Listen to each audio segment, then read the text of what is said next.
গণতান্ত্রিক প্রক্রিয়া অব্যাহত থাকলে দেশের অর্থনৈতিক অবস্থা ভালো হবে, কারণ নির্বাচিত সরকারের উপরই বিনিয়োগকারীদের আস্থা বেশি থাকে, এমন মন্তব্য করেছেন বিএনপির স্থায়ী কমিটির সদস্য আমির খসরু মাহমুদ চৌধুরী।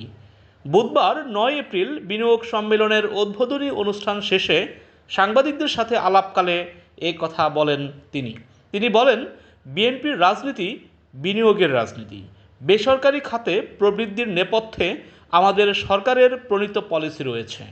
এ সময় কর স্থিতিশীলতা ও বিনিয়োগকারীদের সুরক্ষায় বিএনপি প্রয়োজনীয় আইন প্রণয়ন করবে বলেও মন্তব্য করেন আমির খসরু মাহমুদ চৌধুরী। তিনি আরও বলেন, নির্বাচনের মাধ্যমে গণতান্ত্রিক ধারাকে ফিরিয়ে আনতে হবে। বিদেশি বিনিয়োগকারীরাও নির্বাচিত সরকার চায়।